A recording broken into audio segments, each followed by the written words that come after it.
Bonjour, je suis Romain Lange de Open Agenda. Nous sommes prestataires logiciels pour le ministère de l'Éducation nationale, Jeunesse et Sport. Et ceci est un tutoriel vidéo à destination des organisateurs de colos apprenantes pour montrer comment annoncer vos colos.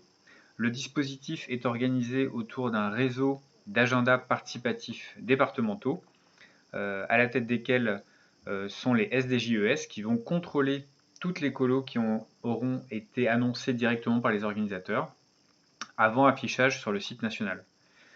En tant qu'organisateur, il vous faut considérer le département de votre siège social. Donc, par exemple, si vous êtes basé dans les Pyrénées-Orientales, choisissez tout simplement l'agenda départemental correspondant. Par exemple ici, offre de colo apprenante Pyrénées-Orientales.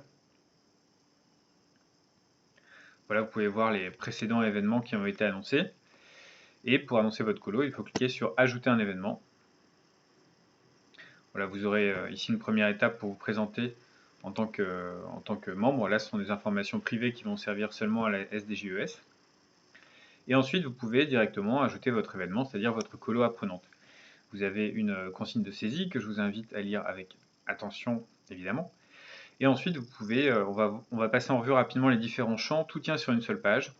Donc, il faut présenter l'organisateur et son projet éducatif. Vous pouvez ici charger un PDF si vous préférez. Indiquer le numéro d'organisateur. Donc, faites bien attention, c'est ce format-là qui est attendu pour le numéro d'organisateur. Le numéro de déclaration du séjour si vous l'avez déjà. Chargez ici une image, de préférence mettez une photo sans texte plutôt qu'une affiche qui serait couverte de texte tout simplement. Vous pouvez saisir votre événement en français voire en bilingue si vous le souhaitez. Annoncer un titre, nom du séjour, présentation du séjour, le nom du centre de vacances. Alors ici il faut bien faire une recherche. Vous pouvez taper un nom de commune par exemple ou alors directement le nom du centre. Donc ici on va prendre le centre Notre-Dame à Saint-Pierre-d'Els-Forcat. Et ensuite annoncer les dates. Alors on est sur de l'accueil collectif de mineurs avec des nuits sur place. Donc par exemple si l'accueil se fait à 10 h le lundi et que les enfants repartent le vendredi à 14 h, à ce moment-là vous pouvez faire une première plage horaire qui va jusqu'à minuit tout simplement pour le premier jour. Et ensuite pour les autres, mettez de minuit à minuit, donc vous pouvez faire un grand cliquer glisser comme ça pour le mardi, mercredi, jeudi.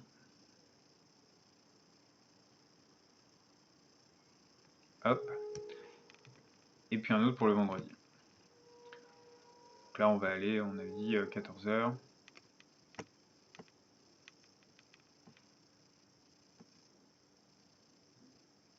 À 14 h on y est.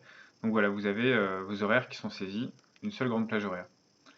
Vous pouvez préciser l'âge du public, donc par exemple les 10-15 ans, les thématiques principales développées, là il y a un seul choix possible, le protocole sanitaire, donc là encore vous avez le choix entre taper du texte ou charger un document PDF, l'organisation de la vie quotidienne et des activités pendant le séjour, l'organisation des modules de renforcement scolaire, le lien avec les familles, les éventuels partenariats locaux, le nombre de places ouvertes, donc là c'est un champ décimal.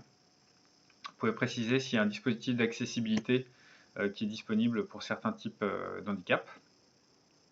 Attention ici, il ne s'agit pas de tout cocher en disant que vous acceptez tout le monde, il faut préciser s'il y a un dispositif spécifique qui est en place pour un des types d'handicap.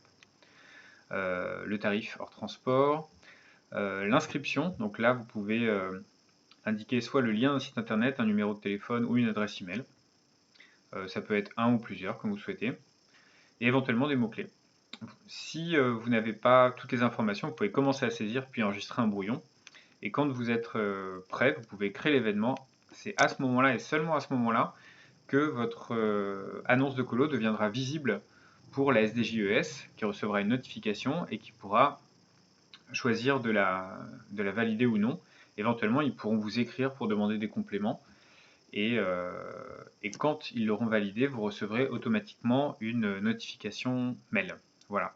Vous gardez la main pour modifier ces informations même après validation, notamment pour indiquer si un événement est devenu complet. Donc à ce moment-là, on vous invite à le faire au niveau du titre, tout simplement en préfixant complet le titre de votre séjour pour que l'information soit visible du grand public et que vous n'ayez pas des familles qui vous contactent inutilement. Voilà. Pour toute question, pour tout problème technique, vous avez ici un lien aide qui vous permet de contacter le support technique. Pour toute autre demande, vous aurez, une fois que votre fiche événement est validée, vous aurez un champ de messagerie en bas de votre fiche événement qui vous permettra de converser directement avec votre SDJES pour les questions plus propres à l'organisation des colos. Voilà. J'espère que ce tutoriel répond à vos questions. N'hésitez pas à nous contacter, toujours par ce biais pour tout besoin complémentaire. Merci à vous, à bientôt.